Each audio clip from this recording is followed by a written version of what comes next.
It's huge, it's heavy, and it's awesome!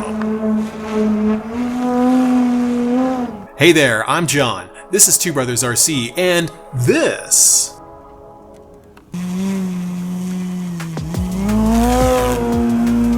is the OMP Bighorn 100-inch. It's been years of waiting, and it's finally here. This thing is the biggest airplane I've ever flown. It's wider than I am tall, and I'm nearly 2 meters tall. And this thing flies exceptional 3D, but is docile enough to be your everyday stall bird if you wanted it to be. So let's dive in and see how it stacks up to the no patent pending Two Brothers review system for giant scale 3D planes. Let's start by giving you my actual opinion of the Bighorn. I have the original 49-inch Bighorn and love it. The Bighorn 100 does everything the Bighorn 49 does, except way better, and obviously way bigger. It does knife edge spins too, something the smaller bird had a lot of trouble with. Though I'm not really bragging about this, it wouldn't be much of a 100-inch 3D plane if it couldn't do a knife edge spin. Rolling Harriers are crisp and precise. Inverted Harrier is amazing. Hovering is a dream. If I could, I would fly this thing every single day. It's astonishing how well it's built and how well it flies.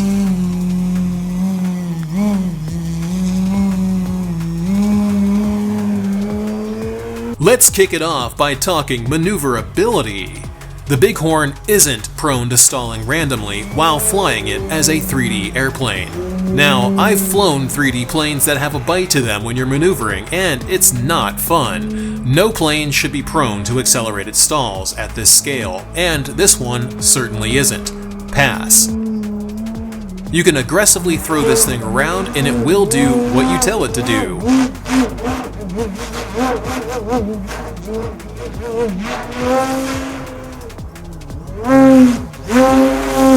Likewise, it doesn't fight 3D inputs either. You tell it to do something and it does the thing. Though sometimes the inputs needed to make it do specific tumbles might be backward compared to other planes. That's a consequence of it being a bush plane that does 3D. Pass.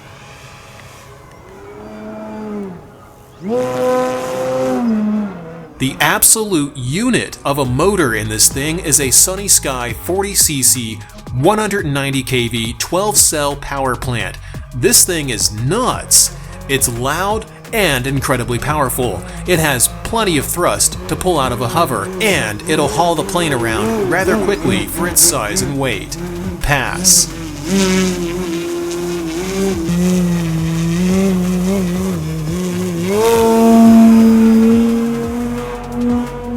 Where the scoring gets a little trickier is moving into doing Harrier passes. Now, it does them, and it does them really well if you hold the nose up enough.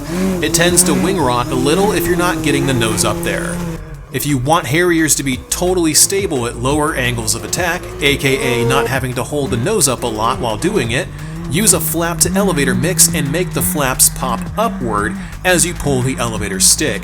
This will make it perform a completely stable Harrier pass without needing a huge angle of attack, so you can putt around and steer with rudder. I'm going to give it a pass here because it does upright Harriers 2 different ways without any issues. For our last checkpoint here, talking about XA3D, I define XA as being able to do pop tops, flat spins,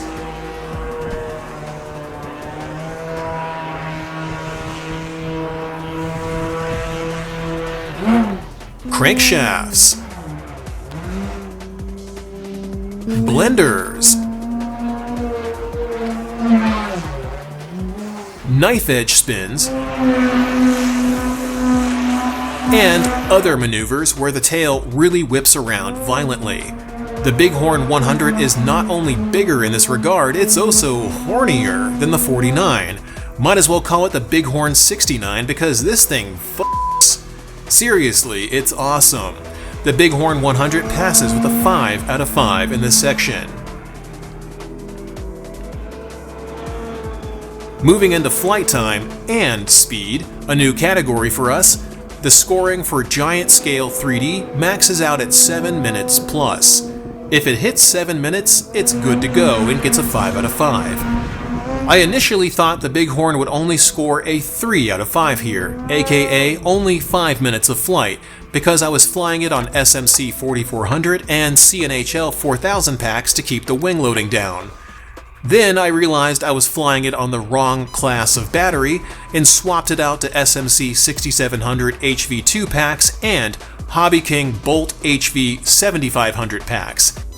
This is what Bighorn likes. I easily got 7 minutes average and could push it even further if I wanted to.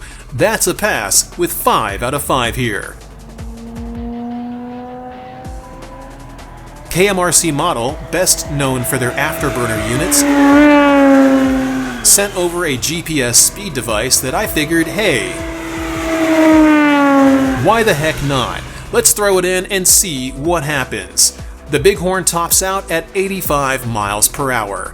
That's pretty scooty for a big 3D plane, but unfortunately not enough to travel back in time and see some serious shit. Still, I'm impressed. Those of you who are interested in this bird only for the potential of making numbers appear on a screen may want to look at something else. There's a link in the description below if you'd like to try out the KMRC speed checker for yourself. Our third check is the landing gear, and this is gonna be fun. Now, not only are the wheels functional, they're soft, and they're inflatable too. They use some sort of weird Dubrow inflation system, but otherwise do an admirable job of backing up the suspension and provide shock absorption on rougher landings.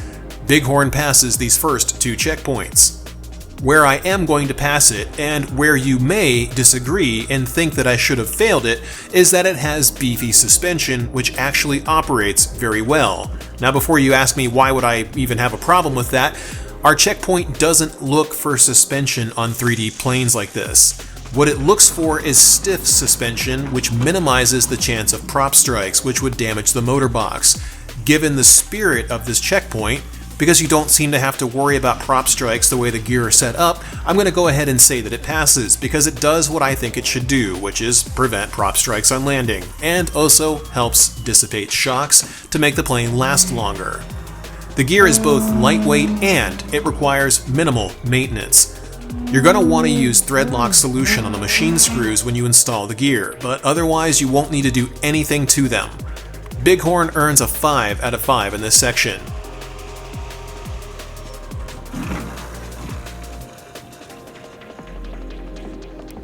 Before we move on, scroll down a little for me and hit that like button. If you're not already subscribed, get on it. And if you're not part of our Discord chat server yet, hop down to the description below to join up with nearly 4,000 people and chat airplanes with us. We're checking up on the fit and finish of this aircraft next, and let's start by looking at the covering. This stuff is absolutely impeccable. It had 0 issues out of the box, and it looks great even after 20 flights in various weather conditions too. And it's shiny as hell, but that's pretty normal for a balsa plane. Pass. The linkages are stupidly high quality. They are beefy as hell. You are going to have no problem with these things. I mean, look at these absolute units. Pass. The hinges are all high quality plastic. Everything but the rudder is done for you at the factory. You'll want to use 5-minute epoxy to fix the rudder to the fuselage. These hinges will not fail, regardless of how hard you fly. They're too big and too beefy for that. Pass. Assembly is simple at the field. Slide the 2 horizontal stabilizer tubes in place, connect both servos, slide the stabilizers on the fuselage, lift the slide lock, boom. Run the carbon tube into the fuselage, slide on the wings, hook the servos up, lift the slide locks, boom. Add the wing struts and you are done. Pass. The 2 6-cell batteries get tons of cooling from the snoot of the Bighorn through a vent underneath the battery tray. Pass. Bighorn earns a 5 out of 5 here too.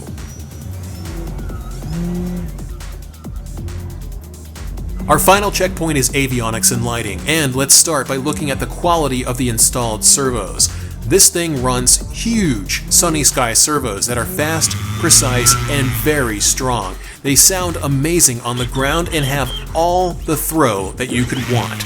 Pass. I couldn't spot a single issue with the ESC overheating whatsoever, despite flying aggressively for 7 minutes average at a time. Pass. It doesn't contain lighting, thus it fails this checkpoint, unfortunately. That is one thing that I do feel that it should have come with. Can you add lighting? Sure. Is it expensive to add lighting? No. Should you have to? Also, no. There's a ton of room inside Bighorn to allow for a nose-heavier or tail-heavier center of gravity, which is exactly how I prefer to fly. You can run 2 straps side by side or put one in front of the other. Pass. Our last check looks for whether the motor mount is well designed. I think it is. I mean, just look at this thing. It's got metal standoffs with easy access screws. It doesn't get better than this. Pass. Bighorn earns a 4 out of 5 in this section. Before we move on to the final scoring, here's the gyro gains that I used for AS3X Plus to stabilize this bird and make it fly the way I wanted it to. The flaps are also stabilized in the roll axis, so the entire wing snaps to a stop really fast when you let go of the stick. The gains are throttle based, so don't fly fast with it unless you set up a throttle curve to govern the gains. This is all covered in the AS3X Plus and NX radio tutorials in the description below. Hop on Discord if you've got any questions. Now, the final tally for the score on this beautiful aircraft is a very impressive 24 out of 25. If it had lights, it would be a perfect score on our metric system. It flies fast, it's aggressive and docile, and it can do anything you tell it to do. If you're tired of flying smaller airplanes and want to try something bigger, give the OMP Bighorn 100 a shot. Pick it up from the link in the description below to directly support what we do here at Two Brothers RC at no additional cost to you. And yes, speaking of cost, yes, this does cost about $2,000. Bigger flies better, but it also costs exponentially more too. But you get what you pay for. This is a quality aircraft and you're going to love it just as much as I do. Huge thanks goes out to our channel members on twobrosrc.com/supporters, and a very special thanks goes out to our mega fans: Sarasota RC Squadron, Michael Smith, JR Man, Todd, N411X, Jeff Baker, High Alpha Guto, along with our Ultra fan, TBRC fan. You guys kick so much ass. Coming up soon will be the 1-year follow-up on the Night Timber X. Now featuring 7 channels on a 6-channel receiver for crow and full span ailerons. See you guys next week.